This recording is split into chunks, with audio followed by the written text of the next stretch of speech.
Astronauts to the moon. Ignition sequence start. 3, 2, 1. Houston, we have a problem. Liftoff. We have a liftoff. We copy you on the ground. You got a bunch of guys about to turn blue. What you're seeing here is a mirage.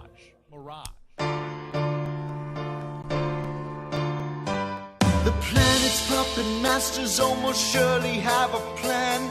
There's clearly maybe something there beyond the realm of man. And until you've thoroughly tested every last close-trusted view, I find the more you think you know, the less you really do. That's true, Dr. Zayas. Very well. Where would we be without THC? 'Cause we know they're lying to us, just don't know to what degree. Yeah, where would we be without THC? The Higherside Chats show. Greg Carlwood and company. All right, Higherside Chatters, you hear people saying that everything we've been taught is a lie, that our education system is little more than a propaganda machine, and that materialist science is just as much a religion as any of the others. And to a large extent, I do think they're right. We're presented with credentialed talking head experts that tell us there's nothing beyond the randomly self-exploding universe, that science has everything figured out, and the Nazi lab coats that stock NASA have no ulterior motives than to present the public with their latest research for the good of mankind. Well, over and over again during the course of this show, I've been surprised to find that truths I thought to be self-evident are actually conjured up to distract, deceive, and distort in deeper ways than many suspect, and we should be careful to routinely question the things we think we know. And with that said, ever since the infamous Eric Dubay episode, I've had a large segment of listeners clamoring for more exploration of the flat Earth paradigm. We've also seen more and more researchers and guests open themselves up to the idea that reality's construct is just as much of a deception as the moon landings, false flag attacks, and Columbus discovering America. And while I still remain Earth-shape agnostic, I'd rather hang around those who might go too deep as opposed to those who don't go deep enough. And that's why today's guest is Jeran Campanella. He's a fellow corporate retail hell refugee that I consider to be one of the most reasonable, rational voices in the flat Earth community, whose work I got into after a heavy recommendation from our good pal Marty Leeds. Jeran runs the popular flat Earth-focused YouTube channel Jeranism with over 70,000 subscribers, and it's a real pleasure to have him here. Jeran, my man, welcome to the Higherside. Hey, Greg, thanks for having me. I appreciate it. Love the show. All right on, man. Thank you. And I do appreciate you being here. Like I said, I tend to be Earth-shape agnostic, which pisses off both sides, because everyone is just so damn sure of something that I find to be almost too big to know. But I have really been impressed with some of the proofs the flat Earth community uses, but others just don't seem quite as convincing, so I'm stuck. But I think the best way to open the door here is to show the major holes in the official paradigm first, so that people can see the need to rework the model or question what we've been told. So I guess to kick this off, what do you consider some of the most convincing discrepancies or flaws in what we're told would be the mainstream model? Yeah, thanks. Well, all I ask from people is that they are open-minded and that they kind of understand where we're coming from with the whole idea of the flat Earth. And I think many people just right off the bat, again, dismiss it as a crazy conspiracy theory or something that we've known for thousands of years. And really, they need to look at the whole plate of information and kind of put themselves in the position of NASA or put themselves in the position of science and think about what would happen if at some point in your investigations that you realized that you were drastically wrong about something as fundamental as the shape of the Earth. And what would you do if you were NASA? For instance, if you realized that you couldn't go to the moon and that you never will be able to, is that something that you would be able to release? And the answer is probably no. That, to continue on with what you're doing and to continue your research and to continue your money, to continue your funding from the government, you would need to make sure that you held up that Apollo myth for as long as possible. And that's what it seems like they're doing. So you need to kind of put yourself in that position, first of all. And then as far as the best proof, I would first of all say it's really a combination of all of my videos that's made me a quote unquote flat earther. When you do the research and you really start looking into it, you have to realize that a lot of things are going to be explained away by science in some way or another. That should be expected. And then once you've gone through and looked at the history of everything and you've looked at quotes from major physicists and the way that they tell you how they come across their answers and what they basically base everything on, that's when you can kind of start to formulate your own opinion or your own theory. And that's basically what I've done is by looking at everything, you can go to George Ellis, who is one of the mainstream physicists. And, he said that he can construct a spherically symmetrical universe with the Earth at its center, and you could not disprove it by observations. And then he says that, a lot of cosmology is based on a philosophical notion, and a lot of cosmology tries to hide that. And in that quote, I thought to myself when I first saw it, here's a mainstream physicist telling people that a lot of cosmology, which is a science, tries to hide that. So when I hear that and I realize, okay, so science is trying to hide some things or is keeping some things to themselves, then I started exploring from that point. And really, you just get to these fundamental issues, which is like our senses. I think that our senses can be trusted. We trust them every day, all day. And we don't realize that. And we also allow science to tell us your senses can't be trusted, that they're there to fool you or they will fool you. But really, when you break it down, if a scientist develops maybe it's an illusion that they tell you to look at and stare at this dot for a certain amount of time, and then this dot will disappear or whatever. You've also got other effects that they do. And those are meant to fool your senses. So in those cases, your senses do fail you. But for the most part, your senses are do exactly what they should. Tell you things are hot, tell you when to cross the street, when not to cross the street, when something's safe, when it's not. And unless you're fooled, your senses always work as they're supposed to. But when it comes to things in the sky, when it comes to where you live, all of a sudden, again, they tell you that your senses fail you. So even though you can go outside, look at the sky and see stars that look to be really close, science tells us that the nearest star, other than the sun, is 25 trillion miles away. And people, I think, have a hard time even grasping what 25 trillion miles would be. I mean, a trillion seconds is 31,000 years. So, when you think about 25 trillion miles, that is just a ridiculous number. And they tell you that that's how far they are. And you have a choice, either believe in what men tell you or to believe what your eyes tell you. And when you look at the sun, it clearly, to me at least, traverses the sky. The sun is what's moving, not the earth. And when it comes to the spin of the earth, we know nobody in the history of the world, 100 billion people, has ever felt the earth to be moving. Yet they tell us that it is, and that our senses again fail us. So, those are some of the biggest proofs to me. Water definitely always finding its level, always being flat. That's something that until I see evidence in the contrary, it's hard for me to just accept that the ball that they show me on TV or the ball that NASA gives me, the blue marble, is something that exists in reality. To me, it looks like a depiction. It looks like a drawing. It looks like CGI. And so when I see that and I see the water hanging upside down or sideways, it tends to not meet my opinion of the world based on my senses. And so I used to think that my senses do fail me often. Now I don't. I now think that for the most part, my senses, unless they're fooled, do the job they're supposed to. And my senses tell me that the earth is flat. Well, it is interesting you bring up that nearest star. This is something I was going to get into later, but when I was getting ready for the show, I did a little math in regards to what we're told about space and the stars, and I do find this a little fishy. So we're told the sun is a little over 800,000 miles in diameter. It's 93 million miles away and looks about the size of a dime from our perspective on Earth.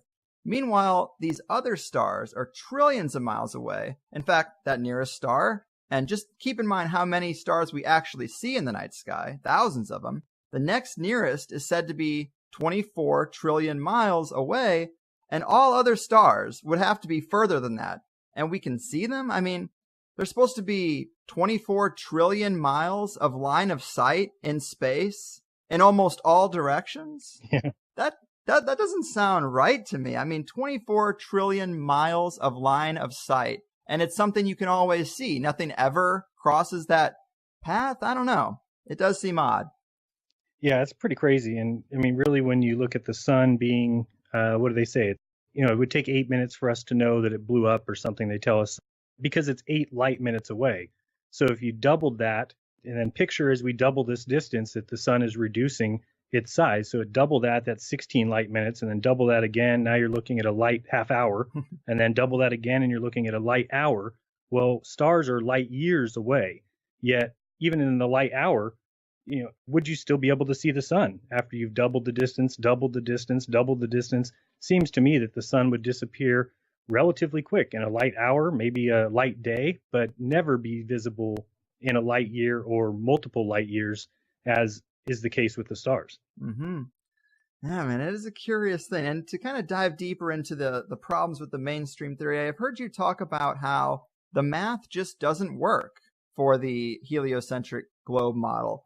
What are you referring to there? I'm sure some of these things we're talking about now, but can you give us some other examples? Well, as far as the math, mostly when you're talking about the speeds and the orbits and things like that, I mean, I do think that space is a mathematical construct. So I definitely do think the math itself works, but that doesn't mean that I find it to be reality, right? I mean, I've said before that if I told you I had $4 million in the bank and that I was spending $2 million today and then $1 million tomorrow, that we would all agree that I would have $1 million left after that. The math works, but that's not reality. I don't have $1,000 in my bank account. So math works, yes, but it doesn't always imply that what you're talking about mathematically exists in reality. So when you talk about the Earth spinning at 1,000 miles per hour, or going around the sun at 66,000 miles per hour, or the sun and everything going around the Milky Way at 480,000 miles per hour, these speeds are all needed in their model. And the question becomes, do they work in reality, or are they reality? Really, if you picture yourself getting up away from the Earth right now, if we kind of took off in a little spacecraft and got outside of the Earth and we're looking at the whole, say, solar system, everything would actually be standing still. That crazy speed seems crazy, but it's because of the distance we have to travel, right? And we have to go 66,000 miles per hour to get all the way around the, I think it's 585 million mile yearly track that we have to go around the sun.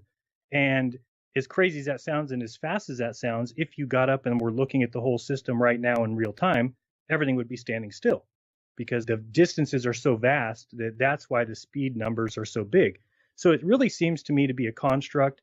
Anybody who tells me the sun that's in the sky is 93 million miles away and that it's 1 million times bigger than the Earth, that's pretty crazy. And they better have a lot of evidence and proof to show me that. And I don't think that they've ever gone that route. It's not like they waited until we were old enough to question things to teach us these numbers and the way that the globe works. They taught it to us when we were in, first and second grade, at a period in time where none of us had the capacity to even understand what they were telling us.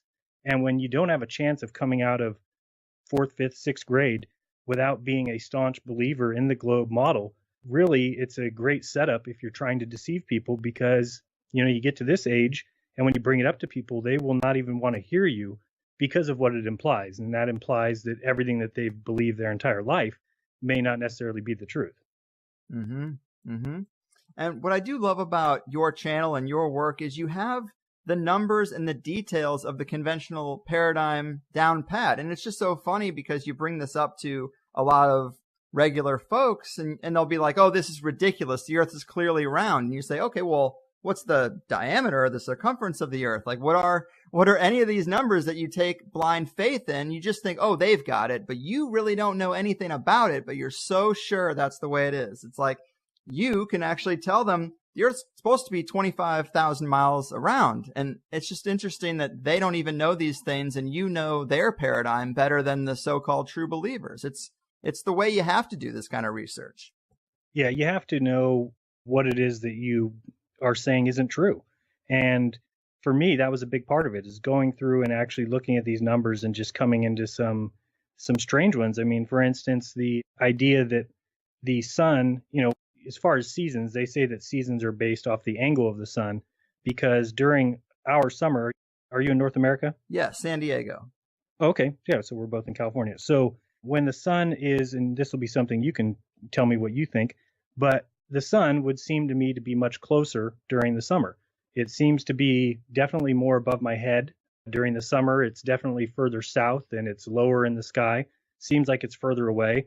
If I go out and look at a sunrise during the summer, I can feel the heat on my face. Whereas if I go out during the winter when the sun is at zenith, which would be at 12 o'clock, I don't really feel the sun. I can see it off in the distance, but it doesn't feel warm to me. Mm-hmm. So the mainstream belief is that the sun is actually 3 million miles closer during our winter.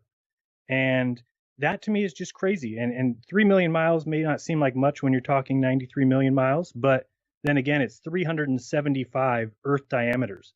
So if you picture, the Earth as a ball, and then make 375 more of those balls, that's how closer the sun is during the winter for us. And I mean, that to me doesn't seem to be the truth. It just doesn't seem like it's a fact. And that's what they tell us. And so for me, it's easier when I look at the flat Earth model and I look at how that's been laid out for us and the ideas that people are starting to come to around the idea of the flat Earth. That's one in which it shows that the sun is clearly closer to me during the summer. And so, I have to go with which evidence best fits my reality. Mm-hmm. And man, as a conspiracy enthusiast, I'm always frustrated in an argument when someone responds with, well, it's just too big of a secret. There would be too many people involved. I've heard that on everything from 9/11 to the moon landings. And it's a pretty big assumption to hang your beliefs on. But at the same time, I do find myself making this very argument about the flat Earth model. However, when you consider career fields that would involve the shape of the Earth, like surveying, you do find some interesting things. To quote your website, you say, you would think that a surveyor, one who is attempting to retrieve the most accurate results of the ground they are surveying, would have to adjust for or take into account the curvature of the Earth. But this is simply not how it is done. Notice, to begin Chapter 2 below from the Basic Surveying Methods Guide, it states that most surveying activities are performed with the pseudo-assumption that measurements are being made with reference to a flat horizontal surface.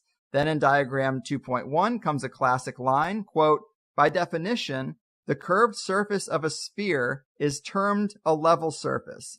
And I mean, that's a fairly strange statement, you got to admit.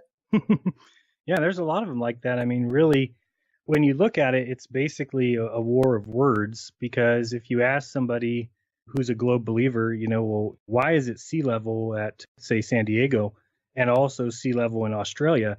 And they'll tell you that both of those positions are level. That's the word that they will use. And so you're like, okay, well, then the Earth is flat, it's a plane. And they'll say, no, because both areas, the sea level in San Diego and in Australia, are both equal distant from the center of the Earth, and therefore they're level. And that's where a lot of people just get to the point where you have to kind of throw up your hands and say, well, if that's allowed, then you're right, you'll never be disproven as far as the globe, because you're just able to use metaphysical ideas. And to me, the whole idea of a ball and things pulling to the center of a sphere and gravity pulling to the center, those things have not been proven, as should be required of things before they're taught to first graders.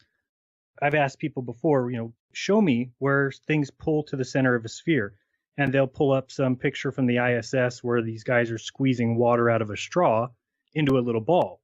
And I'll say, okay, now that's them squeezing the water into a ball. Why don't you dump a pitcher of water in the space station? Well, the pitcher of water would never get together and form a sphere. It would be a disgusting mess all over the place. Mm-hmm. And I've actually seen them drop like 30,000 ping pong balls inside of one of these parabolic flights. And they didn't join together and make any kind of sphere. They went all over the place until the plane came out of its parabolic arc and then they fell to the floor.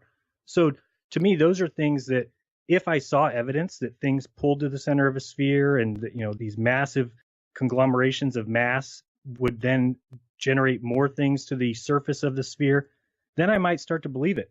But to me, I don't ever see that. I don't see any evidence of that. I don't see any evidence that there can exist a sphere with water on its surface that doesn't fall off. And these are the kind of things that make you have to say, is this really the truth, or is it a metaphysical, mathematical concept that they've convinced people is true and really isn't backed by the kind of evidence that should be required of anything that's considered scientific? And yeah, the gravity thing is where a lot of the debates on flat Earth and round Earth seem to devolve into.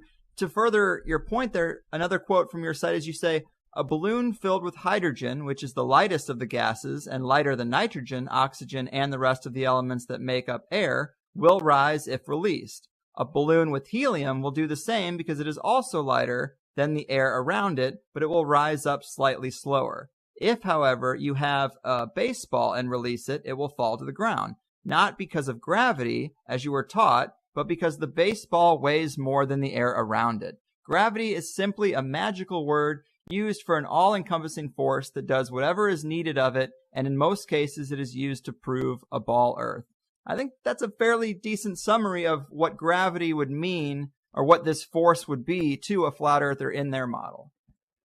Yeah, and the only argument I've really got based on my opinion of what gravity is the continuing question of, well, why does it fall down? Why doesn't it fall up, or why doesn't it fall to the side?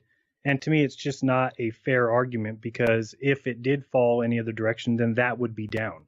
So it's not, that's not really a good argument against what I'm saying. What I'm saying is simply the Earth seems to be constructed the way that you would expect, which is the heavier elements being at the bottom, and as you go up, things get lighter.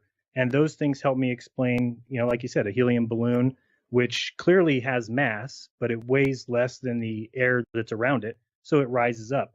And I've yet to heard anybody who believes in the conventional idea of gravity be able to explain a helium balloon.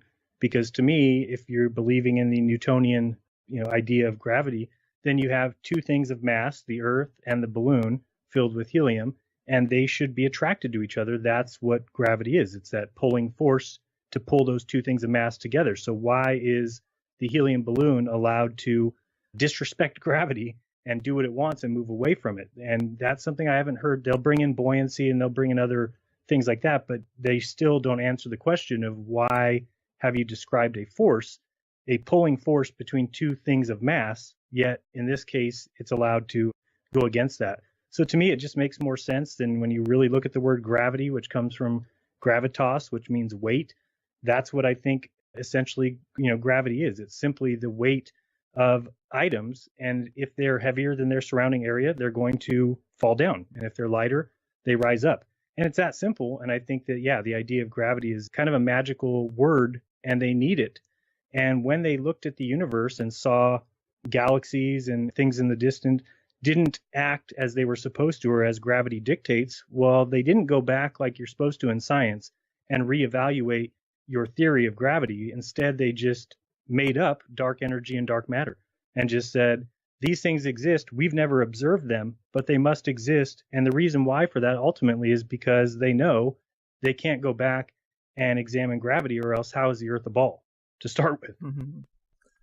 I mean, that's an interesting point. And so a lot of the time when trying to make a case for a huge, widely accepted lie, I find it helpful to go back to the origins of that lie and lay out where it comes from, how it was spread.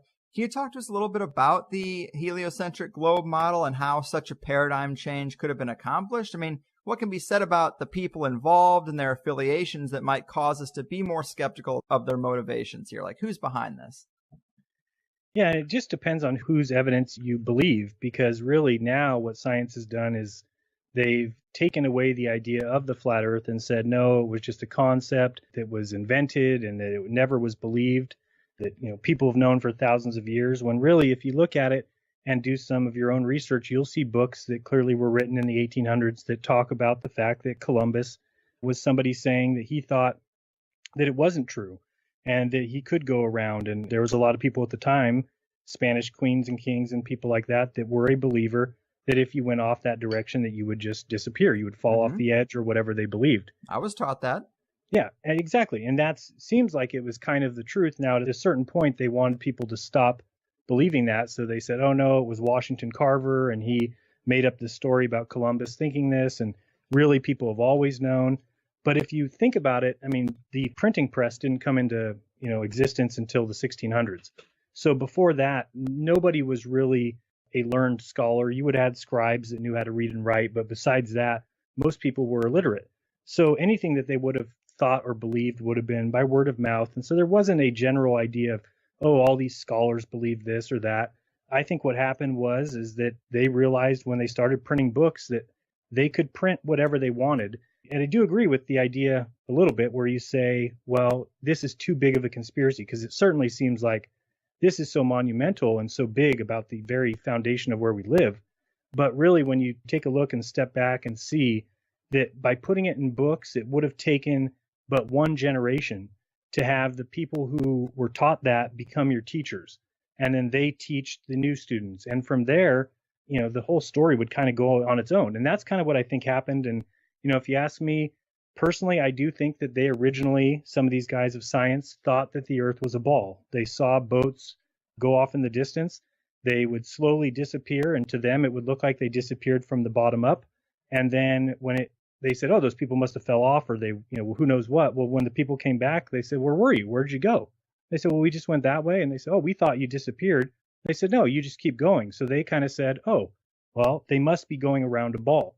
So I do think that they believed that for a period of time. Now, when they would have realized that wasn't the truth, I'm not really sure if it would have been, 1700s, 1800s. I don't know when that would have been. But when they did realize it, I think that they realized, shoot, if we admit this now, after they kind of, outs the church and told the church you were wrong and science is better than the church, which I agree with. And I don't want to live in a world that's, run by the Catholic Church either. So, I appreciate science for doing what they did in that regard. But at a certain point, when they realized they were wrong about something, they should have been upfront about it and said, our investigations have shown that this is actually true. And then they go on from there. But I really think that the idea of a flat Earth kind of leads to the idea of a creator or a purpose or a reason or a specialness about the Earth. And I think that science was always afraid of that, and then always afraid that they would be doing themselves a disservice by admitting that they were wrong about that. And I think they took the lesser of two evils. They just figured, we'll keep up with this lie and we'll be able to continue our march of science as long as we don't tell people this truth. And that's where it becomes anybody's guess. It depends on the research that you do, whether or not you see that same kind of feeling. But it looks to me like a lot of science has always tried to be, in every facet, against the idea of a creator or any question that comes to mind that they can't answer. So the whole idea of the Earth being the center of the universe is the same thing, that they will never allow anything to be anywhere close to the Earth being at the center, because the next question becomes, who put us here, or why? Why are we the center? And that's something science can't answer. So instead, they would rather push us out to the outskirts of some arm of the Milky Way and say that, we're on a balloon and it's expanding, and so everything's moving away from us. Because really, all things can be explained much easier by saying we're the center of the universe. Then it makes sense that all galaxies move away from us because we're the center. And there's a lot of observations that prove that, but science won't even consider that thought. And that's what tells me that they're not exactly science. It's not science like we were taught with the scientific method and not being biased. I mean, they're completely biased. Again, I understand why. I mean, I think my wife said it the other day. She said that peer review is just a veiled word for conspiracy. And it kind of is. Yeah. The idea of peer review is really just men getting together and we have to understand that they're human beings. I think we were taught this idea of scientists like they're above petty human thoughts and opinions, when really they are humans. And all of us have to agree that, Neil deGrasse Tyson or somebody like that is never going to consider the thought that maybe they've been lying to people for 30 years, that maybe the things that they studied in school aren't the truth, and maybe they've been standing up in front of audiences for years and teaching a false idea. They can never even consider that thought. And because all their friends are in the scientific community, all their family considers them smart. And so, that's where I start to see, oh, okay, that makes sense to me, that a peer review group, which is say 30 guys, say 300 guys, doesn't matter, who have spent their entire careers building their ideas and thoughts and papers around a certain foundation. And so any paper that comes across their desk that is questioning that very foundation, I don't think they're in a position to even question that truthfully. Right. Yeah.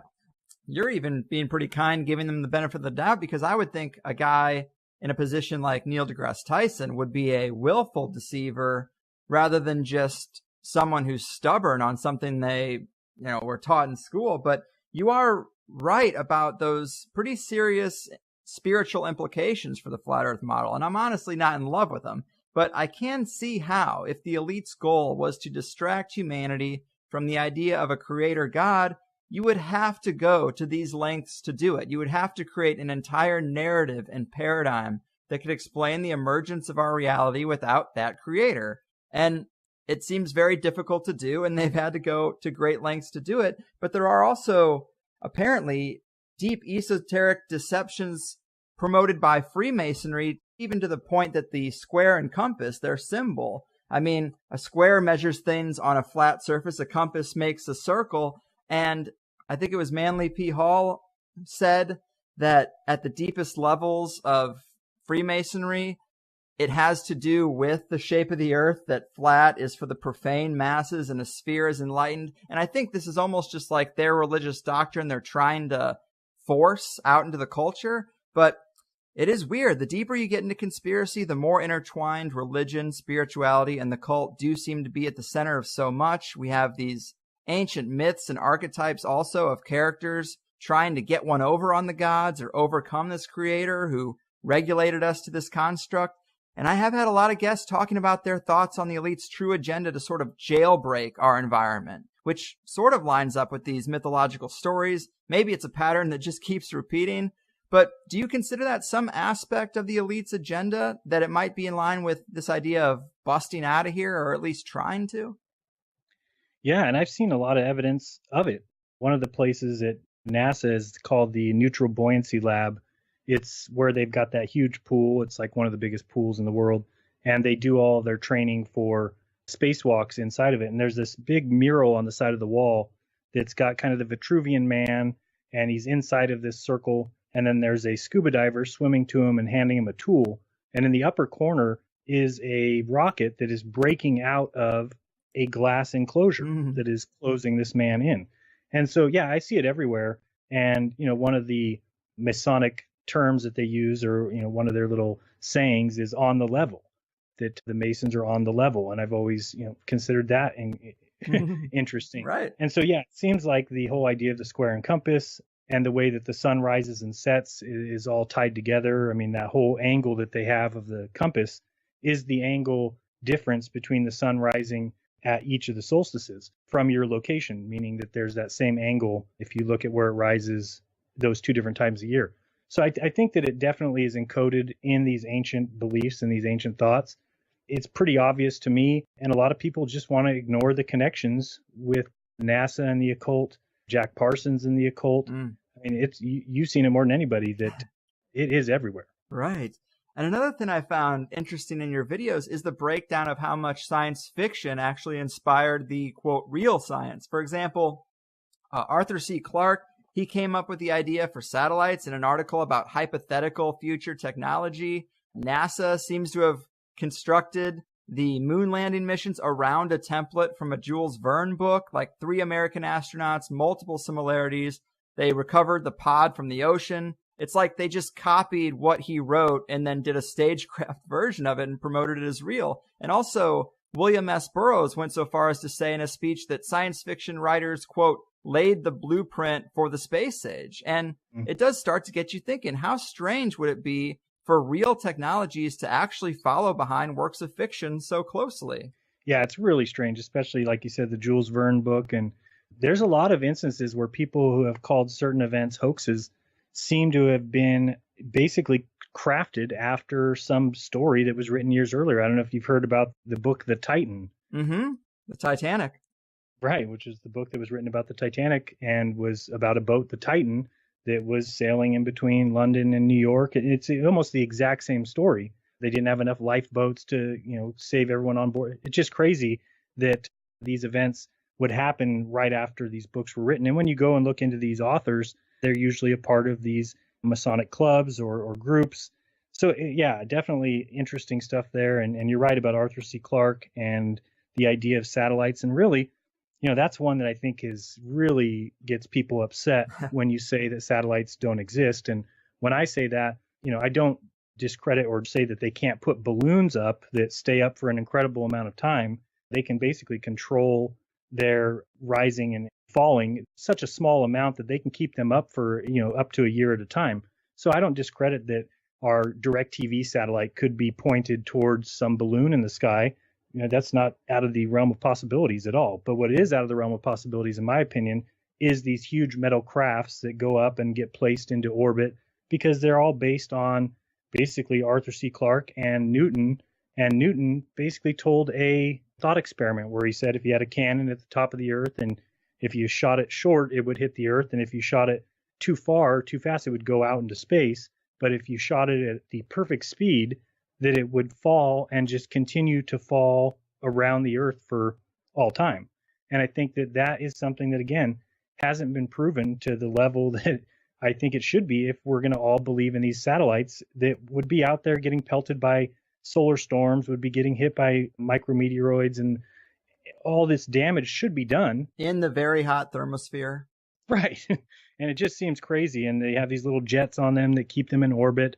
And I know people say they see them, but again, you don't know what you're seeing. It could be a balloon. It could be a balloon that's glistening in the sunlight that's up not even as high as they tell us. But yeah, for all that they give us with GPS, and I mean, if you believe in GPS, the idea of these satellites that are up there that are basically triangulating your location, you have to believe that these things are measuring the time that it takes to send things by the speed of light and then multiplying that all out, when really we know how triangulation works. And you can just simply do it on a 2D plane with 3 locations, basically 3 points. And then wherever you're at, you send out these beams. And by using those 3 points, you can narrow it down to one spot by just using radiuses of circles. That if you have point number A and there's a radius around it, well, now you know that this person is located at a certain radius from that circle. And then you go another circle from another tower, and wherever it's at, now you're narrowed down to 2 locations because those 2 circles would only cross at 2 points. And then you do it again from the 3rd location, and that will give you your exact location. So this is something that I think the Loran system and GLONASS and these kind of things, there's been papers written that, hey, if we do this kind of GPS from ground-based stations, it would be exponentially cheaper. And so to believe in satellites, you have to believe that we want to do things more expensively. We want to take into account the speed of light when these beams are going through atmosphere and weather, which would, you'd think, slow down these beams. Yet people want to believe in the idea of satellites for whatever reason, when I think it was just a story and a way to steal money.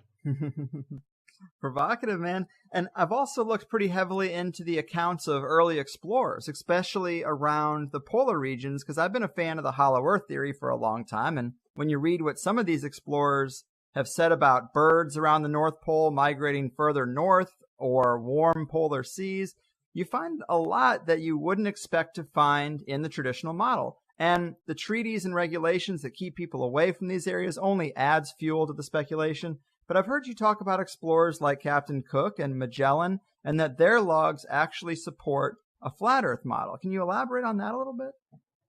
Yeah, and I think that's, a tough subject, because when those guys got back and turned their logbooks over to the king or queen, it was years until those logbooks were made public. So it's hard to know what exactly was changed, especially like Cook's second journey, which was the one where supposedly he claims to have not found the southern continent and says that, basically one doesn't exist. But when he got back and turned his logs over, it wasn't until after he was dead until that logbook even came out, which was on his 3rd journey. So that's how long it takes for these logs to even come out. So, that's the kind of thing where I start questioning. But yeah, when you look at the distances that they traveled, Magellan or Cook did, I think, almost 60,000 miles on his second journey. And when you look it up online, you'll find the path, that they'll show you the path, but it's basically like he just wandered around, going north, going south, going north, going south. Same thing with Magellan, who didn't even make it back. He died on that journey as well. And then you look at the British ship Challenger, which went around the south, and I think it came back at 69,000 miles. So when you hear that and you realize, okay, well, with an equator of 24,901, a journey around the southern latitudes should be less than that. I could see it being equal to that if you were not quite sure where you were going and you were traveling north and south. But to think that it would be 3 or 4 times the circumference of the globe seems ridiculous to me. And it makes more sense when you look at the flat Earth model, that they were traveling in a circle around the flat Earth. And the rings, yeah. Right. It's interesting. And of course, every case for the hollow Earth is going to bring up Admiral Byrd before long. But how do you interpret that saga from a flat Earth perspective? Yeah, for me, I have a hard time putting any faith in any kind of Mason. Fair enough. So with Byrd, I've never really put much into him, because I think also the journey, the logbook that talks about him going into the Earth, I think was written by his nephew, if I'm not mistaken, or not written by his nephew. His nephew found it. Yeah. Right, and said that, it was written by Byrd. But we can't be sure of that. But, as far as the idea of going north and finding lush lands and mountains. And, I definitely don't discredit that. I think, for my opinion of the flat Earth, is a little different. A lot of people draw the idea of the Gleason's map. Well, I tend to think that if you really took a plane of existence, kind of picture all these continents on a plane, and you created this idea of longitude and latitude with the center being the North Pole, that you could trap people in that area as a circle. Because anywhere you travel, your compass has to adjust to the north. And so you're basically just going to be doing circles around the north. And that's what it looks like they did. So as far as if you went further into the north, and who knows what your compass would do? I've never been there. I can't say. But maybe somebody thought they were going into the earth and did see lush gardens or lush mountains and animals. And so those are the kind of things. I mean, I don't know. Have you looked into the idea of the Iron Republic? Have you read that book yet? No, I have not. Very interesting. So yeah, there's this guy, J.T. Ellington, I think, or J.P. Ellington, who wrote in a 1902 issue or a volume of the Florida magazine, which only lasted 1900 to 1903. And in that magazine, he wrote a story called The Iron Republic. And at the beginning of it, he talks about how when the story's over, that the ideas of science are going to need to be rewritten to a zetetic method because the Earth is a plane. And then he goes on to tell a story that basically he lost some election and bought a boat and went down south. And when they were traveling down there, they saw this opening, like an inlet. And they went into it, and there was like such a strong current that it carried them all the way through this inlet. And when they came out the other side, they didn't know where they were. They just kept traveling. After a month or two, they ran into a new continent called the Iron Republic. Sounds like a fantastical story, but the more you read it, he starts talking about airplanes and magnetic levitation being used as means of mass transit. Talks about basically like Siri or those kind of things, basically a box that sits on your desk that tells you the news and things like that. So he's talking about all these things in 1902. Actually, the story was written around that time, 1902 or 1901. So it seems crazy that he would ever tell this story. And it was over the course of several issues. And then at the end of the story, he's kind of coming back and saying, okay, I'm coming back home. And he starts talking about the 24-hour sun and how the globe works. It completely seems like a new author. And for anybody who reads like I do, you can tell an author's writing style. And I can tell that the end of this story is written by somebody else. It's not the same author. So crazy things like that. And what basically he was saying is that there is another side or, more water beyond Antarctica, that he went through this so-called ice wall because it opened up. And so then I started thinking about the whole idea of global warming. And are they afraid that maybe during certain times it gets so warm that chunks of the Antarctic continent or ice ring, whatever, fall off and maybe inlets open, and they want to really make sure that nobody notices or sees that they can go through that to another side. So there's lots of things that are interesting about the hollow earth, or people have called it puddle theory, which is basically like we are a puddle, right, in the middle of ice. Right, yeah, and that the ice walls are just barriers between different pens for humanity. Right, yeah, it's crazy. Man, I love that kind of stuff. And in one of your videos, you also talk about a few Arctic explorers that recorded seeing land in the north that never made it on the official maps. For example, Perry said he discovered a new landmass he called Crocker Land, and then there was another explorer who recorded a place he called Bradley Land. I guess you could say that these were possibly misidentified places, but what are your thoughts on those records and what actually might be in what we refer to as the North, but I guess would actually be the center of the bullseye in the flat Earth model? Yeah, and I think that what it comes down to there is that it's hard to trust any of that, right? Because we don't know. Right. And so for me, I just think it's so important that we get actual real explorers who are willing to go out and look for these things now and not just go with the mainstream narrative, which is everything's been discovered. We live on this ball. Every piece of it's been explored, and just drop it at that. I think that there's so much more that can be traversed or looked into or researched, and they're clearly not allowing that kind of research. Like Antarctica is the key to whether or not the Earth is a globe, and they have the Antarctic Treaty. People think you can just go down there, but it's not that easy. They've got laws saying you can't carry fuel below 60 degrees.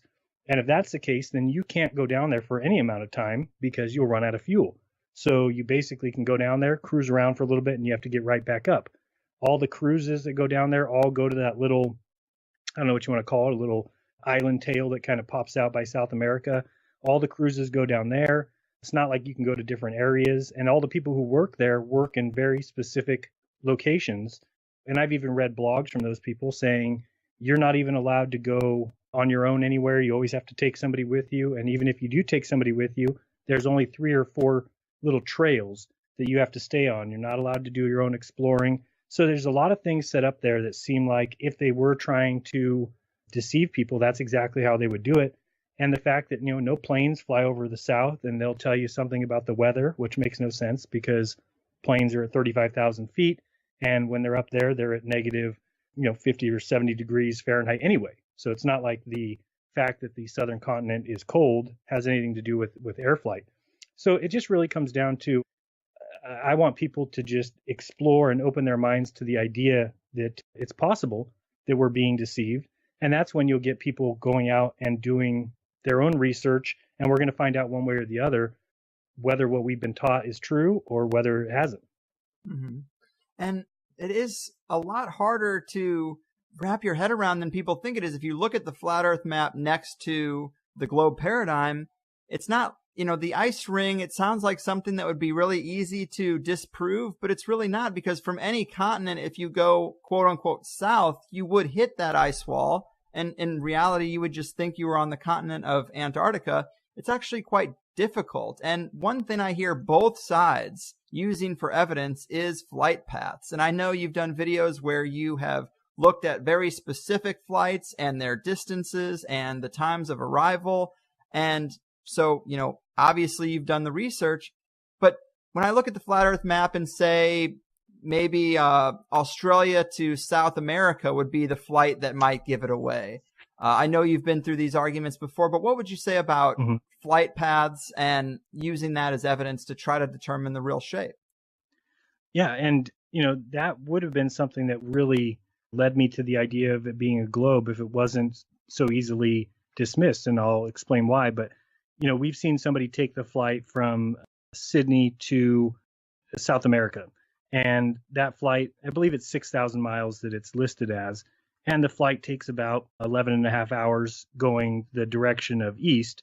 Going west, it takes like 13 or 14 hours, which that alone, should call into question the globe, because that's the way the globe spins. It should be the opposite, but isn't because of trade winds and jet streams. But just going back to Sydney to South America, what we're basically saying when you look at the idea of a globe versus the flat Earth, that the flat Earth would have more area than a globe. And people should know that, right? If you took a flat piece of paper and tried to wrap it around a ball, that you're going to have extra paper, right? The globe is actually less surface area. So in doing that idea, you can see that if you're going to make a flat plane where we live fit to a globe, you would have to eliminate certain areas of that flat piece of paper. Well, you're not going to eliminate land because people would catch on to that, but you could eliminate big sections of ocean. And by doing that and then setting up a GPS system, what I was trying to point out is if you have planes flying from Sydney to South America, that as they're flying, the only way that the plane knows how fast it's going and the only way that the pilots know how fast it's going is by ground-based GPS. The plane does know how fast it's moving through the air, but we've also seen that there's jet streams down there that move 200 or 250 miles per hour.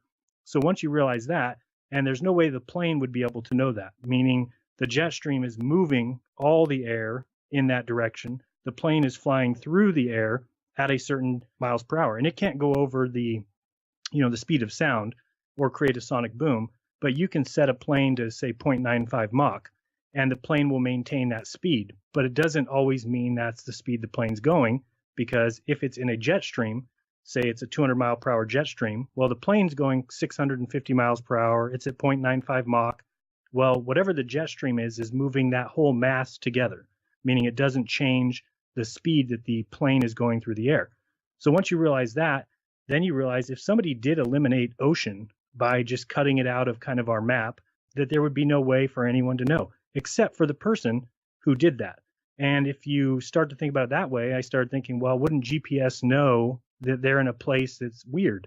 That, for instance, GPS is like, hey, this plane isn't registering on any area that we know exists. Well, what's certainly interesting is in the south, all the planes that go across the Southern Ocean disappear from GPS for a huge amount of time. Like the planes that go Sydney to South America, they're missing from GPS tracking for a good 80% of the flight. Really? Yeah. So the question becomes, why are these planes disappearing? And they'll describe it as, oh, they're too far out of radar range, which again brings into question the idea of satellites. Well, I thought we had satellites tracking planes. Right. Then you look at something like, and I don't know your opinion of MH370. Some people think it was a complete and total hoax. I, for one, thinks it makes more sense that the plane went out and basically crashed into the ocean, but into one of those areas that I'm talking about that has been removed from existence by, obviously they didn't remove it physically, but I mean, if you cut it out of the idea of GPS, well, when you have boats down there searching for this lost plane, well, they would never go to the area that technically doesn't exist. And it might be hard for people to understand that, but I think once I learned kind of the vastness of these oceans, we kind of picture everything on such a small scale. It's hard for us to imagine, think of how big your city is, and then from there, your state. These are huge areas. So when you're talking about the Southern Ocean or the Pacific Ocean, it's such a vast amount of just water that it's kind of easy to understand that they would be able to remove it. Oh, by the way, the other thing that caught me is I said, oh, shoot, I'm going to go look into cruises, because I said cruises would ultimately prove the globe, meaning since I've now described that a plane can be traveling that distance of 6,000 miles and really come to find out it could be 9,000 miles and nobody would know the difference because that 3,000 has been cut out. I said that couldn't happen with cruises. It would be impossible. A cruise can go 20 miles per hour. If they're flooring it, 23 miles per hour. It can't go fast enough to make up that kind of distance. Well, I went looking and there is no cruise that travels from Australia to South America. If they do, they go up the coast of Japan, go around Alaska, come down the west coast of the United States, and then go down to South America. But no cruise crosses that water. Of course, I get people tell me, well, why would they do that? There's no land. If something happened to them, they'd be stuck out there. Well, that may be the case, but also there is Easter Island down there. You'd think there'd be a cruise that would stop at Easter Island. A lot of people who go on cruises actually enjoy the cruise atmosphere and not even so much the places that you go. So you'd think that there would be people who would like to take a cruise from, say, New Zealand, go across to Easter Island, and then from Easter Island to South America. And they don't exist. And those are the things that make me question why, when I do this kind of research, do I keep turning up things that make sense on a flat Earth, but don't make sense on a globe. Well, yeah, the GPS thing is interesting, but if you were to consider that GPS is done through towers that are on land, it would make sense that there would be a large chunk of ocean outside of the range and that you could kind of bookend it on each end, and then that middle spot would be missing. And at a high enough level in regards to the Malaysian flight, if someone wanted to disappear a plane and they were high enough to know about that, that would be the place to take a plane down for whatever reason. But right, it is really interesting, man. And just for a minute to get back to mysterious lands like the Iron Republic saga that you mentioned, I've also heard you talking about Tibetan and Hindu legends like Shambhala and Meru Mountain, stories of an imperishable sacred land at the North Pole. Apparently multiple cultures talk about this, quote, mountain at the navel of the world. And again, I find these polar regions mysterious and fascinating in either model, but I guess the suggestion that I've heard from people like Eric Dubay is that there is some type of magnetic mountain in the middle, and that is kind of why compasses point north. But what are your thoughts on some of these legends like Tibetan and Hindu legends and how they might actually reflect something real? Yeah, and I think it's just to what level are they referring to reality? There is myths in every culture, and we know that. And once you read into them, though, you should understand that the myths usually have a reason for being told, right?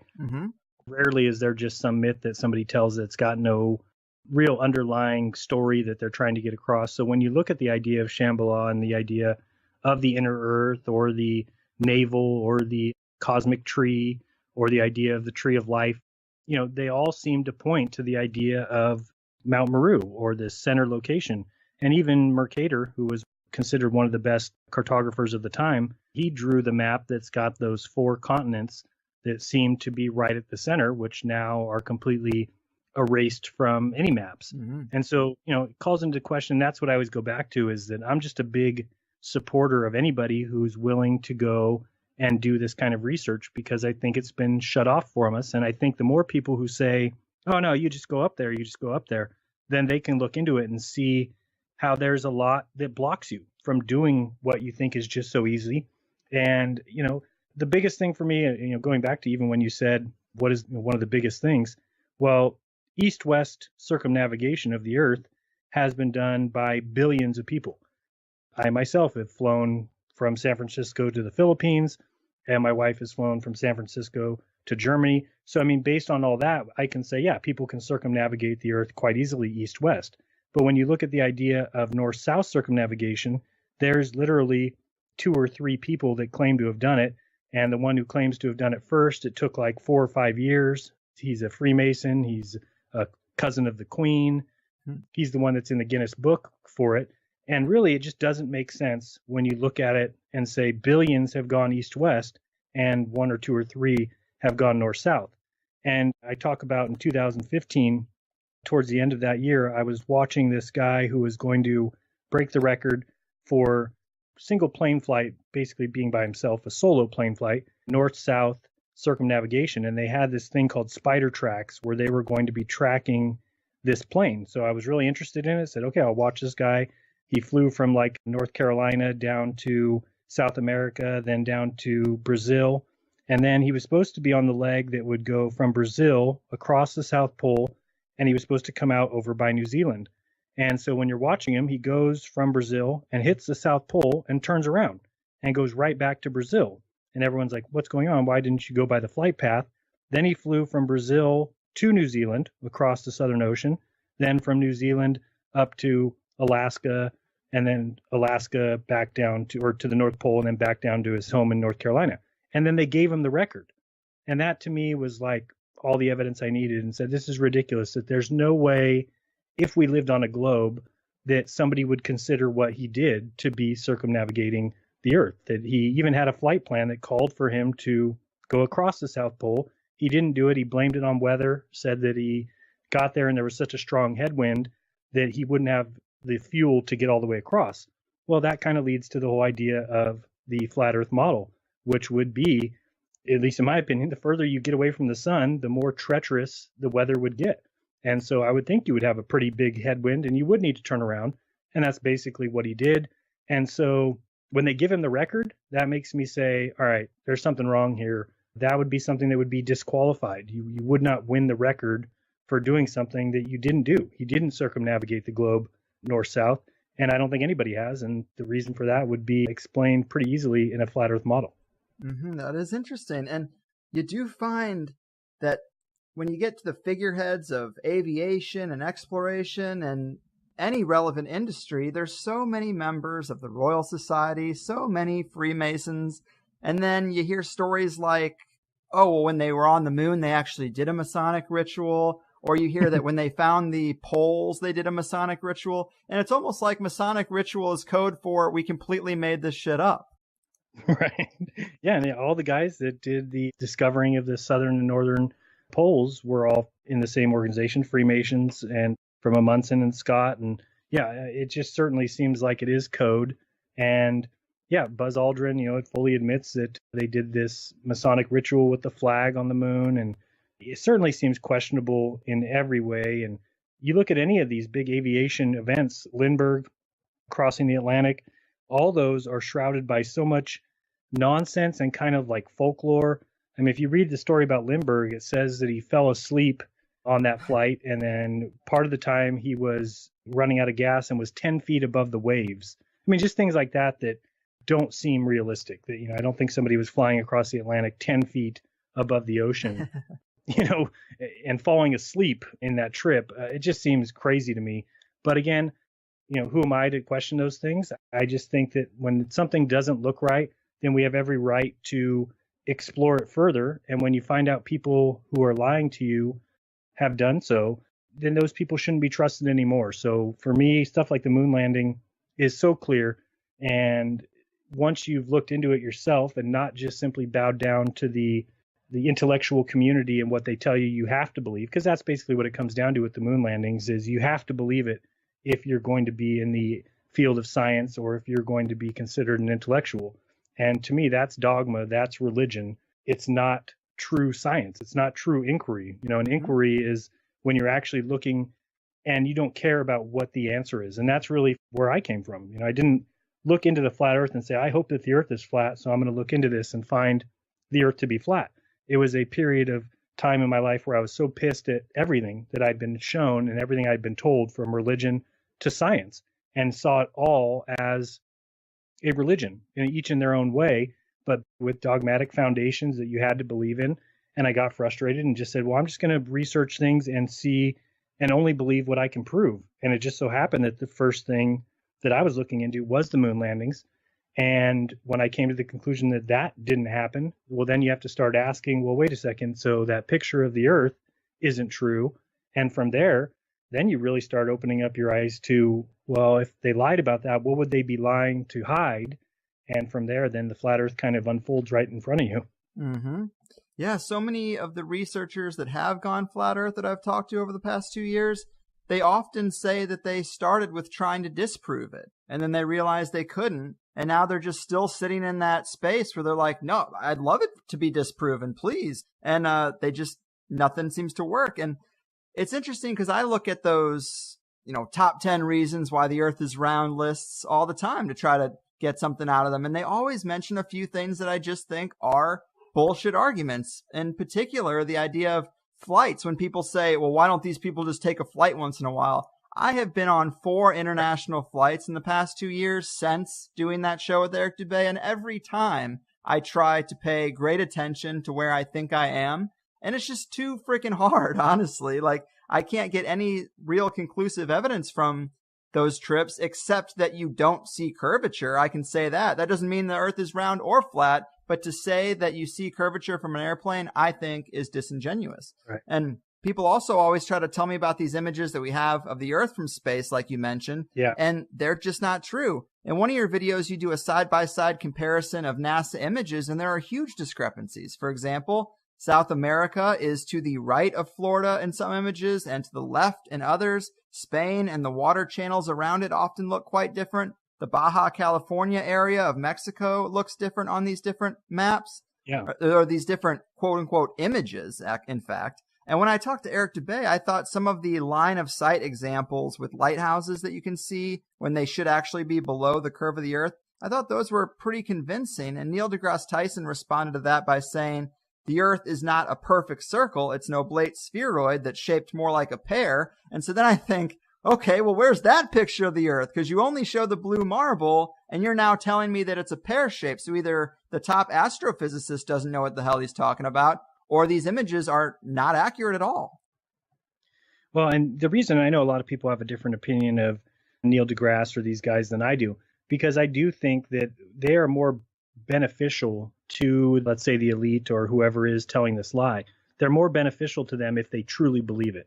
I think that if you are lying, then, you've seen all these false flags that have taken place, that the reason we usually can easily tell when it's a false flag is due to the acting of the people who are lying. True. Because they have such a hard time crying. They have such a hard time showing true emotion, where we all know what it would be like to lose a family member or to be crying because your son is missing or whatever. So I think that they love the people like Bill Nye and Neil deGrasse that are just such firm believers in what they are preaching that I think they're more beneficial that way. Like when Joe Rogan asked Neil deGrasse what the curvature formula was, and Neil deGrasse said, oh, you mean the gravity drop? Like, he doesn't even understand the idea of the calculation for the curvature formula, because once you're in that business, those things are already assumed. There is no need to question the curvature formula of the ball Earth if you've gone into astrophysics, because you know that the Earth's a ball. So he comes across to me as somebody who has never even considered the idea of the Earth not being a ball. And he answers all his questions like that. He seems to be somebody who simply believes in whatever he's read in a book. And people all say all the time, where are your credentials, Jeran? Where are your college credentials? And I say, well, that's a good thing that I don't have those, because what we're trying to say is that these people have been taught or have been schooled or educated or indoctrinated in the lie. And so, of course, Neil deGrasse, in terms of astrophysics, is much smarter than I am, because he's read the book, which I think is a lie, and he can repeat it verbatim and he understands everything that's in the book. It doesn't mean it's reality. I think people fail to realize we've given a PhD to somebody who has never been to space, never touched space, never tested things in space, but yet we've given them the permission to lord over us that they know about these places like Saturn and Jupiter and things that are simply lights in the sky to all of us. Yet somebody's going to tell us that they're actual planets that are, they say Jupiter's 100 times the size of the Earth and Saturn's 10 times as big. But we don't know those things to be reality. And that's what I really think is missing from people is we've allowed people to construct our reality with words and stories. And I understand why you have to add things to your reality that you've never experienced. For instance, I do think Australia exists and I've never been there, but I've got enough information from pictures. My mom's been there. I've got friends who have been there. I can find people who don't even know each other that all agree that these places exist. Well, when it comes to planets and things like that, well, then you have to look at it and say, well, who is telling us that these planets exist and that they are as big as they say they are? Well, really, it comes down to just NASA. Yeah, you might have Roscosmos or you might have ESA, but these are all government-run agencies that have learned that by telling you things and showing you pictures that certainly look like they are CGI, that people have adopted these things into their reality. And that's where I think the problem lies. I'm okay with adopting Australia as reality in my world, but I'm not okay with adopting Mars as a terraformed planet or Saturn as a gas giant with rings. Yeah, I can see Saturn in the sky. I can have a camera and I can zoom in and actually see what looks like the rings. I can see that, but it doesn't tell me in any way how big that is compared to the Earth, or that it's, I don't even know what a gas planet is anyway, but the idea of these planets, I struggle with people adopting them into their reality, and people love them, and yet they'll never go there. You'll never go to space, and yet they love it. They love the idea of us colonizing Mars, right? Elon Musk is going to colonize Mars. Why would you want to go somewhere where you can't live? Why would we want to go somewhere where we can't breathe? There's nothing to eat. There's nothing to drink. Why wouldn't we take care of the Earth first that we live on? And when everything is perfect here, when no children are dying from starvation, when there's no homelessness, then if they want to go out and explore the stars, by all means, have fun. But until then, I think that's money that is absolutely being stolen from people for basically to construct a lie. Yeah, man. I mean, you make interesting points. And I know you've also looked into Anatoly Fomenko and the new chronology material, this idea that much of history was fabricated and much of the timeline was built around records and documents that nobody has the originals for, cooked up by the quote-unquote official Vatican chronologists. And the Reformation period and the Inquisitions could have largely been about destroying contradictory records and opinions. I find that to be a really interesting perspective. And maybe it's related to the heliocentric model that emerged in largely the same time frame, couldn't you say? Yeah, I think, again, it just goes back to the whole idea of people were illiterate. And so the idea of our time scale, Fomenko does a great job of using evidence to prove what he's saying, which is something I didn't get when I was taught history. We were just taught it as it was fact, and none of the errors or the miscalculations were ever even mentioned, or the ideas that, a lot of this doesn't really make sense when you lay it out. It certainly seems like they taught us a history that was like the Greeks existed and nobody else existed. And then came the Romans, and the Romans existed and nobody else existed. And before that was the Egyptians and nobody else existed. Whereas what Fomenko's saying is that all these people existed at the same time. And he starts to lay it out in a way that certainly seems to make more sense. He talks about one of the things that I found to be the biggest problem with our history is I went back, because I sell books. I own a bookstore, and just an online through my house, not an actual, brick and mortar. But in looking for these writings, like, say, Ptolemy or anybody like that, when I went back and tried to look at their original writings, no matter what, I would always find the date that they wrote it to be the date that we've applied to it. And I kept saying, well, when did he say he wrote it? When did Josephus or these people, when did they say they wrote these books? Because it'll just say 70 AD. But it's like, well, we applied that date to that time way after the fact. So what did they say? And you can't find that information because it's all been rewritten as of 1600.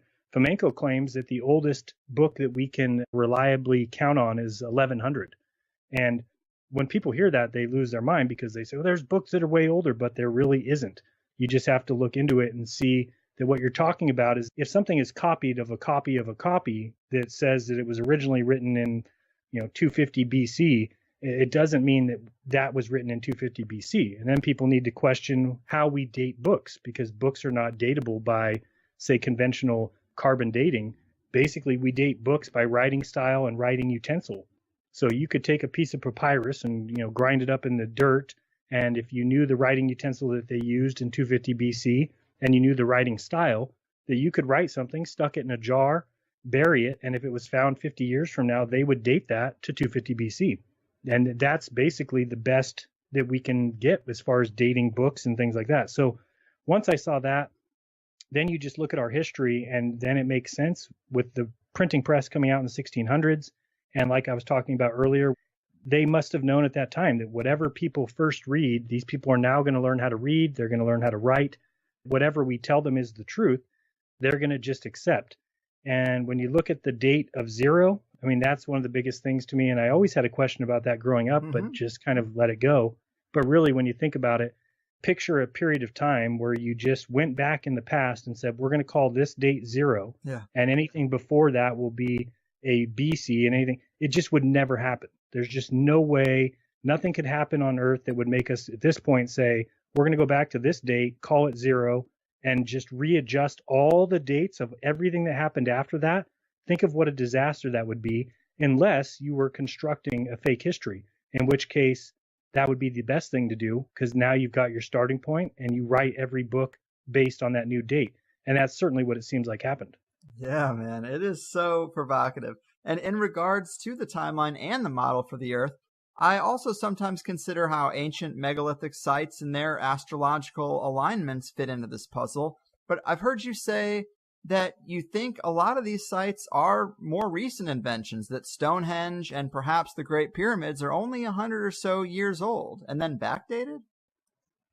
Yeah, as far as the pyramids, I wouldn't say so much 100 years, but I would say that even if they found them, they would have dressed them up or done something to them. It's just like with Stonehenge. A lot of people say, oh, well, this is ancient. It's 5,000 years old, but they don't realize we can't date rocks. You have to date some sort of item around there. Yep. So they might find some ashes and date that and say, okay, well, this thing was killed at this date, so these rocks must have been here at that time. Which, again, it's not an accurate dating method. But they also just have so many things wrong with their narrative. I've heard that they say that the continents drift a foot per year or something like that. That's the continental drift. And, if that were true, then Stonehenge has moved 5,000 feet, which is a mile. So how would it be lined up astronomically if it's moved a mile? Right. So there's a lot of... Go ahead. Oh, I agree. Oh, yeah. There's just a lot of things wrong with their idea. And, I'm somebody who believes that the North Star has been the North Star. And yes, there's stories of Thuban used to be our North Star and that it moves. And they base that on these pyramids, and they say that the pyramid is pointed in a direction that Thuban would have been in, whatever it is, 3,500 years ago. But when I went looking into it, I said I wanted to find the angle that these so-called tunnels were at, and I'm talking about the Great Pyramid, the Cheops. And when I looked and found the angle of these tunnels, or these shafts, as they call them, well, they were at exactly, and I don't remember exactly the number, I want to say 31 point something degrees. And so I went and looked at, where they're located. And of course, they're located at exactly 31 degrees, which means that these shafts are pointed exactly at Polaris today. So again, you can either believe that we just happen to live in a time where it's pointed at our North Star today, and that they were built at a period of time when it was pointed at the North Star Thuban, and that in between those two times, for 3,500 years or 4,000 years, it was pointed at no star as those stars moved into place. Or you can believe that it was built pointed at the North Star of Polaris. And so, to me, it's just I have to look at things and weigh out what makes more sense. There's pictures showing these pyramids and the Sphinx and things like that being repaired. That's what they say, they are being repaired. But I don't have a doubt that they could have been built definitely sooner. And when you really go back and look, things like, I don't think, as far as I know, does the Bible ever mention the pyramids? I don't think so. I don't think so. And that's a book, it depends on when you want to place the date on that. For me, I don't date it very old, but I do think it's one of the older texts that we do have. And so, where are the pyramids in that? And then when you go back, people will say, well, people wrote books about it or they drew about it. But again, follow that line of inquiry. and you'll get to the same thing. Things that were printed after the fact that were copies of copies of copies. And, you've got people who argue with me about the North Star and say, but there's these cave paintings. These cave paintings show that the Thuban was the North Star. And again, we can't date cave paintings. And it's very easy to lie about something like that. It's very easy for somebody to go into a cave, paint Thuban as the North Star, and then find it a few days later and everyone believe that it's an actual cave painting. So, I'm definitely somebody who believes in the new chronology, not so much exactly as Fomenko has laid it out, but I think he definitely gives us a better starting point. And I just like to follow people's line of thinking and evidence. And it doesn't seem to me like Fomenko's got this agenda-driven narrative that he's telling. It seems like he's trying to actually come up with the true history of the earth. And to me, that makes more sense than when I look at the ideas that are passed through school books that seem to be agenda driven. Mm-hmm. Well, I'm with you. Like the way everything's supposed to be moving in the galaxy and solar system with tectonic plates, with continental drift, and these alignments at the dates they're supposed to be built, it does not match up. So one of these components has to be wrong. And I think it's a provocative idea, that of fabricating megalithic structures. But to play devil's advocate, dozens and dozens of pyramids and similar stone sites have been found around the world, and it's usually the authorities suppressing these discoveries and blocking excavations, which to me suggests that they want to hide how far back humanity really goes and how advanced we actually might have been in previous ages. But it really is hard to say. It is hard to say, but that's a great point. And that's actually why I've never really done a video and said the pyramids are only, 200 years old. Because I do think, like you said, we're lied to. We know that. And so anybody who is doing the kind of work that I'm doing or you're doing or conspiracy researchers are doing are really fighting an uphill battle, basically. You're having to come up with ideas and kind of see what fits the evidence. And so, yes, the pyramids could be something that was recent, but also, like you said, they could have been something that was found, that was very old, that would make sense to me that it was pointed at Polaris if I think that Polaris has always been there. And so I'm not somebody who can say whether or not the pyramids are ancient. I do think that there's tons of evidence that humanity has been here much longer than we think and maybe goes through cycles. And I don't think this particular cycle, if you want to call it that, is very long. In fact, I wouldn't be surprised if the date of 0 was kind of the start of this particular epoch, if you will. And that there is evidence of past civilizations, and maybe what they're doing is kind of always the same thing, which is lying to the people that come about, trying to tell them one story. And that's the one thing that I not fear, but the one thing I fear about what I'm doing is, am I just giving these guys the answer to their problem, basically by pointing out things that don't work in their story?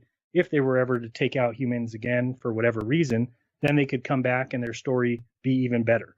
That's the one thing that, makes me think about what I'm doing, because it seems like sometimes that's the goal. They're building underground tunnels and building underground shelters and seed vaults as if they're expecting some event.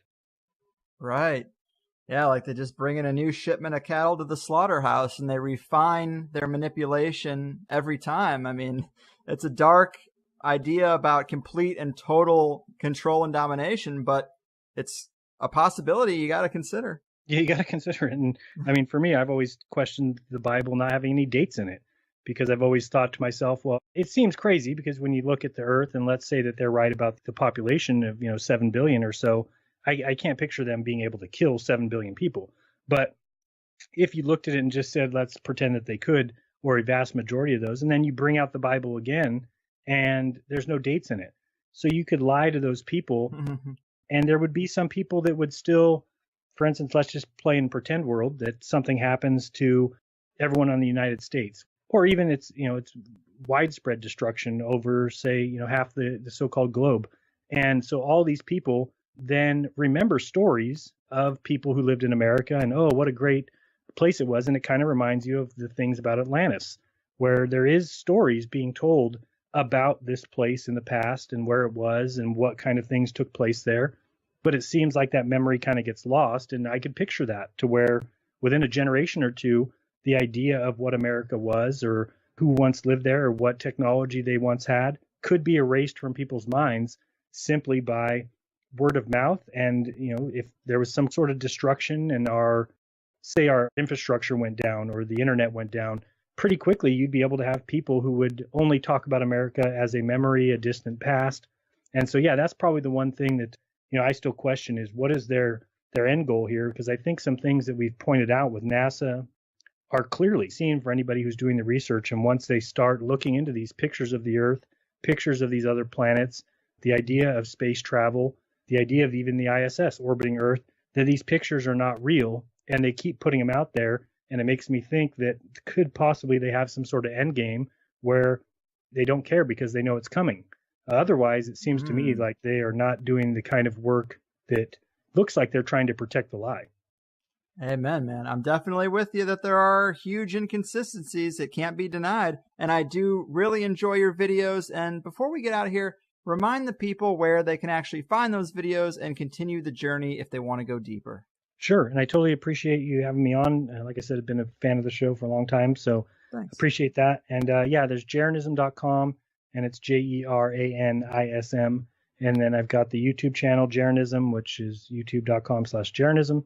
And I also do a show live on Sundays on a channel called Globebusters. You can search for that. It's got like the Ghostbusters kind of logo, but with a globe instead. And I also do a radio show from 6 p.m. to 9 p.m. Pacific on Monday nights on Truth Frequency Radio, and you can find that at tfrlive.com. Right on, man. Well, whatever people think about the Flat Earth model, you're definitely a great guest and good speaker to talk about it with. And thanks again. The rabbit hole goes deep. Take care of yourself out there, man. Appreciate it. You got it. Peace. There we go, guys. Jeran Campanella of Jeranism. I hope even non-Flat Earth listeners were able to enjoy that and get something out of it, or find some common ground with Jeran, or understand where he's coming from at least. I know some people will wonder why I would do another Flat Earth episode, and the fact is that the Higherside Chats is a show about the full range of alternative perspectives, and we've had an increasing number of guests go flat. Sophia Smallstorm, Santos Benassi, Marty Leeds, Matt Landman, Mark Devlin. This is really no small number, and it's a very weird place for me to be because Flat Earth wasn't a thing 5 years ago, so I was pretty much willing to go to every edge, no pun intended, but no rabbit hole was too deep. And now the envelope has been pushed out even further, but like I said in the intro, I'd rather talk with someone that I feel might go a little too far rather than someone who doesn't go far enough, because we could talk about pretty much any other conspiratorial subject and be in rough alignment. But it's a strange place for me as the host of a conspiracy show to be more in defense of the mainstream perspective to a degree. But I hope that for the most part you trust that as a curator of content and sort of conspiratorial talent scout, if you will, I'm going to get people on here that I think you're going to enjoy regardless. To me, a lot of this is just kind of a thought exercise about the scope of possible lies. I get the idea that there are so many lies out there, we gotta just trust our senses, but there's a lot of data to suggest that our brains filter out more than they let in. It's how we make sense of the world. But we only see a sliver of the light spectrum. We clearly know there are frequencies other animals can hear that we can't, so we have limited senses. My eyes have played tricks on me more than a couple times. They aren't much more reliable than the brainwashing school system anyway. Still, on one hand, you can go watch a video like Eric Dubay's 200 Proofs the Earth is Not a Spinning Ball, which, 200, there should be at least a couple dozen you find interesting, right? And on the other hand, I think the Flat Earth movement has had a rather suspicious rise. From nobody talking about it for decades, to a time where we don't get through a month of shows without somebody bringing it up. Usually, not me. But that's not the point. The point is how we have this Eric Dubay guy in Thailand who makes a bunch of YouTube videos. Not to say that disparagingly. That's just a technical description of what he has predominantly done. And he's been convincing enough that many, many people have taken everything they've ever heard from anyone and weighed it against the obviously convincing arguments in a series of videos and said, I'm going to go with the videos. As a phenomenon, that's just kind of fascinating to me. I do like Jeran a lot, and he makes a great point when he says the paradigm is what it is, and any perspective that was meant to deceive would have to be built around that so that observationally it made sense.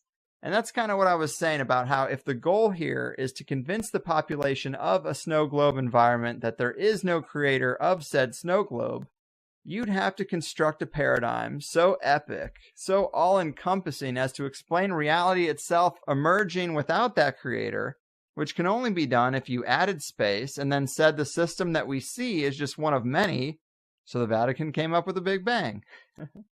I see where the flat earth folks are coming from with some of that. But then people smarter than me will say you can prove the earth is round with a rock and a piece of string.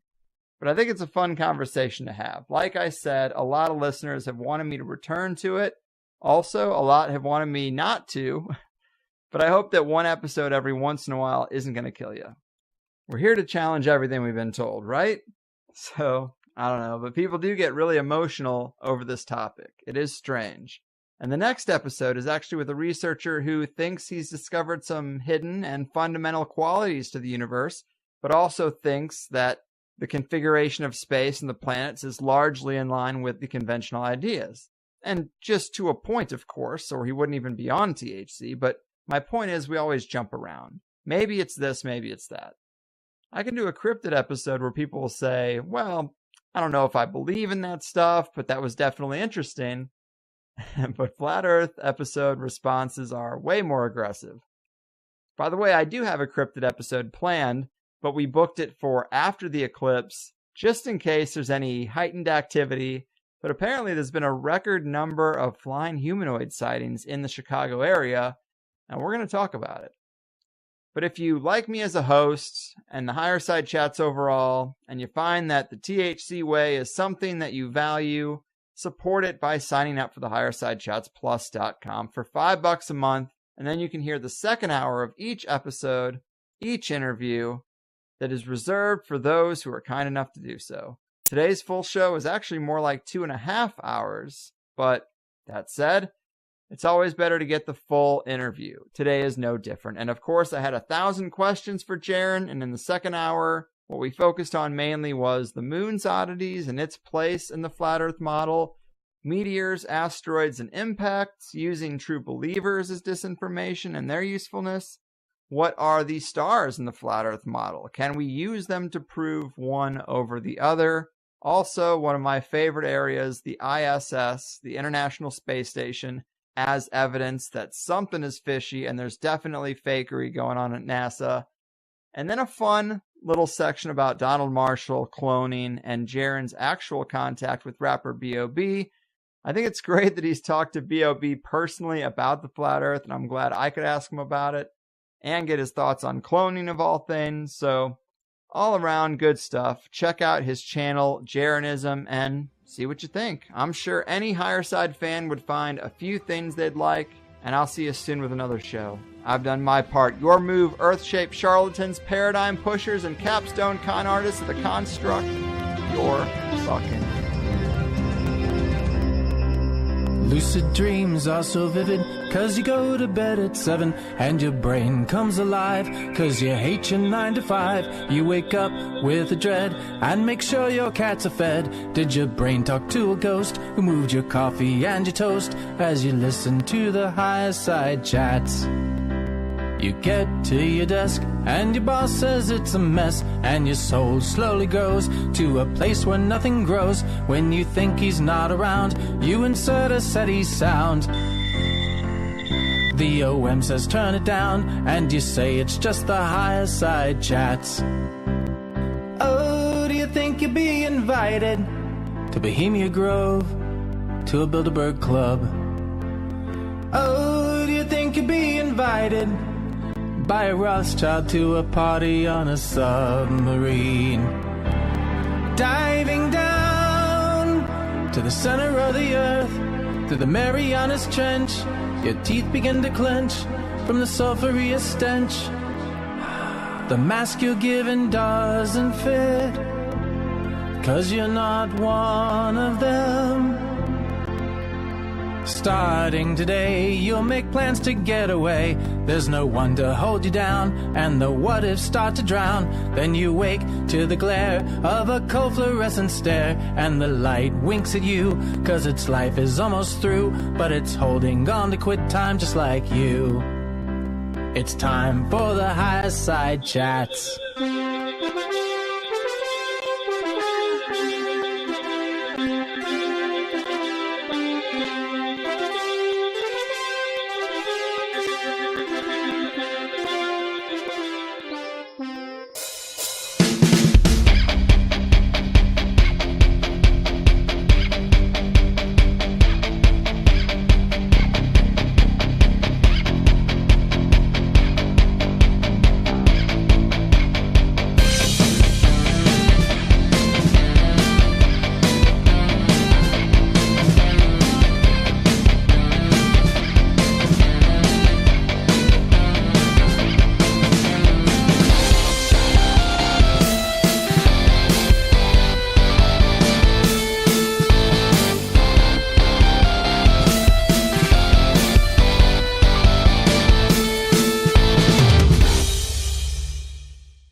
So we're told the sun is a little over 800,000 miles in diameter. It's 93 million miles away and looks about the size of a dime from our perspective on Earth.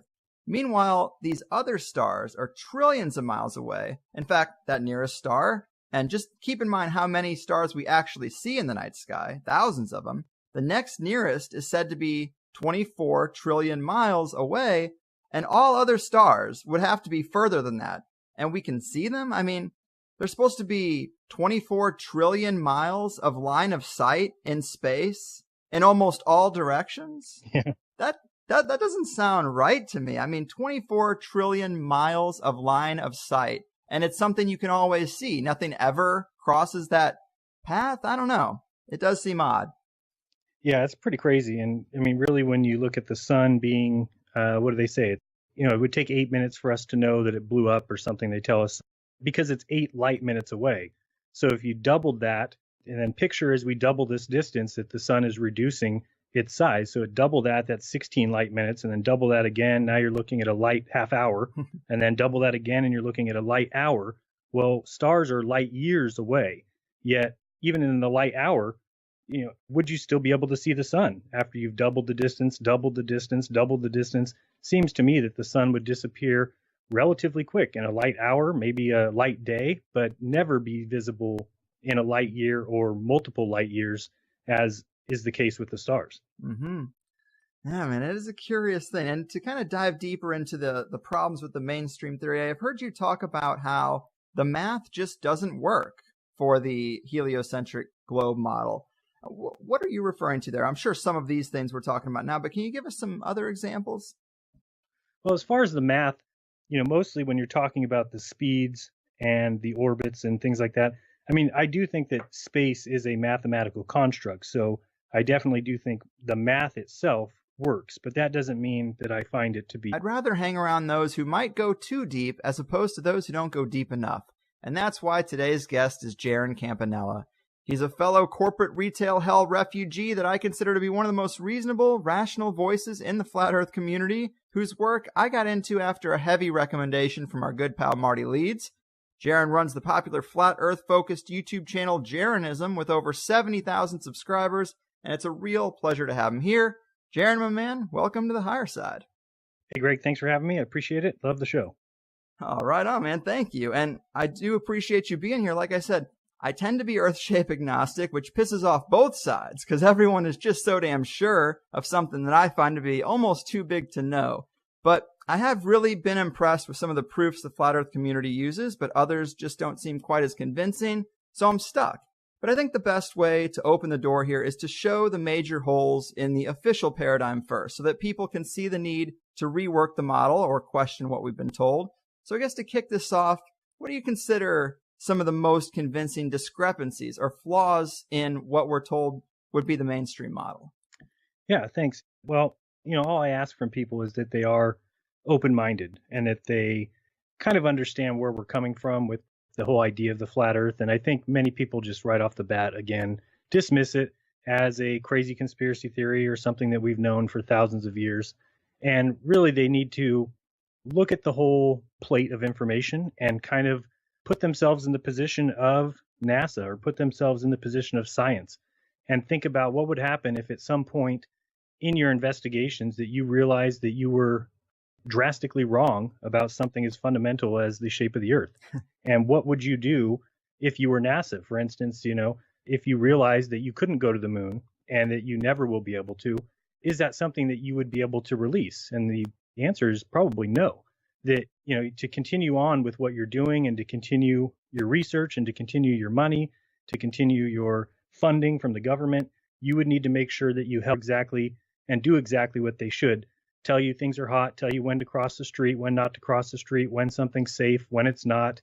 And unless you're fooled, your senses always work as they're supposed to. But when it comes to things in the sky, when it comes to where you live, all of a sudden, again, they tell you that your senses fail you. So even though you can go outside, look at the sky and see stars that look to be really close, science tells us that the nearest star, other than the sun, is 25 trillion miles away. Mm-hmm. And people, I think, have a hard time even grasping what 25 trillion miles would be. I mean, a trillion seconds is 31,000 years. So, when you think about 25 trillion miles, that is just a ridiculous number. And they tell you that that's how far they are. And you have a choice, either believe in what men tell you or to believe what your eyes tell you. And when you look at the sun, it clearly, to me at least, traverses the sky. The sun is what's moving, not the Earth.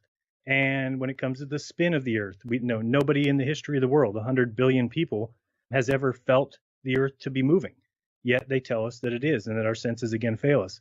So, those are some of the biggest proofs to me. Water definitely always finding its level, always being flat. That's something that until I see evidence in the contrary, it's hard for me to just accept that the ball that they show me on TV or the ball that NASA gives me, the blue marble, is something that exists in reality. To me, it looks like a depiction. It looks like a drawing. It looks like CGI. And so when I see that and I see the water hanging upside down or sideways, it tends to not meet my opinion of the world based on my senses. And so I used to think that my senses do fail me often. Now I don't. I now think that for the most part, my senses, unless they're fooled, do the job they're supposed to. And my senses tell me that the Earth is flat. Well, it is interesting you bring up that nearest star. This is something I was going to get into later, but when I was getting ready for this show, I did a little math in regards to what we're told about space and the stars, and I do find this a little fishy. Held up that Apollo myth for as long as possible, and that's what it seems like they're doing. So you need to kind of put yourself in that position, first of all. And then as far as the best proof, I would first of all say it's really a combination of all of my videos that's made me a quote unquote flat earther. When you do the research and you really start looking into it, you have to realize that a lot of things are going to be explained away by science in some way or another. That should be expected. And then once you've gone through and looked at the history of everything and you've looked at quotes from major physicists and the way that they tell you how they come across their answers and what they basically base everything on, that's when you can kind of start to formulate your own opinion or your own theory. And that's basically what I've done is by looking at everything, you can go to George Ellis, who is one of the mainstream physicists. And, he said that he can construct a spherically symmetrical universe with the Earth at its center. And you could not disprove it by observations. And then he says that, a lot of cosmology is based on a philosophical notion. And a lot of cosmology tries to hide that. And in that quote, I thought to myself when I first saw it, here's a mainstream physicist telling people that a lot of cosmology, which is a science, tries to hide that. So when I hear that and I realize, okay, so science is trying to hide some things or is keeping some things to themselves, then I started exploring from that point. And really, you just get to these fundamental issues, which is like our senses. I think that our senses can be trusted. We trust them every day, all day. And we don't realize that. And we also allow science to tell us your senses can't be trusted, that they're there to fool you or they will fool you. But really, when you break it down, yeah, if a scientist develops some, maybe it's an illusion that they tell you to look at and stare at this dot for a certain amount of time, and then this dot will disappear or whatever. You've also got other effects that they do. And yeah, those are meant to fool your senses. So in those cases, your senses do fail you. But for the most part, your senses are. Astronauts to the moon. Ignition sequence start. 3, 2, 1. Houston, we have a problem. Liftoff. We have a liftoff. We copy you on the ground. You got a bunch of guys about to turn blue. What you're seeing here is a mirage.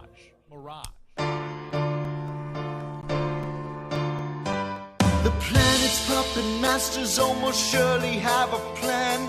There's clearly maybe something there beyond the realm of man. And until you've thoroughly tested every last close-trusted view, I find the more you think you know, the less you really do. That's true, Dr. Zayas. Very well. Where would we be without THC? 'Cause we know they're lying to us, just don't know to what degree. Yeah, where would we be without THC? The Higherside Chats show, Greg Carlwood and company. All right, Higherside Chatters, you hear people saying that everything we've been taught is a lie, that our education system is little more than a propaganda machine, and that materialist science is just as much a religion as any of the others. And to a large extent, I do think they're right. We're presented with credentialed talking head experts that tell us there's nothing beyond the randomly self-exploding universe, that science has everything figured out, and the Nazi lab coats that stock NASA have no ulterior motives than to present the public with their latest research for the good of mankind. Well, over and over again during the course of this show, I've been surprised to find that truths I thought to be self-evident are actually conjured up to distract, deceive, and distort in deeper ways than many suspect, and we should be careful to routinely question the things we think we know. And with that said, ever since the infamous Eric Dubay episode, I've had a large segment of listeners clamoring for more exploration of the flat Earth paradigm. We've also seen more and more researchers and guests open themselves up to the idea that reality's construct is just as much of a deception as the moon landings, false flag attacks, and Columbus discovering America. And while I still remain Earth shape agnostic,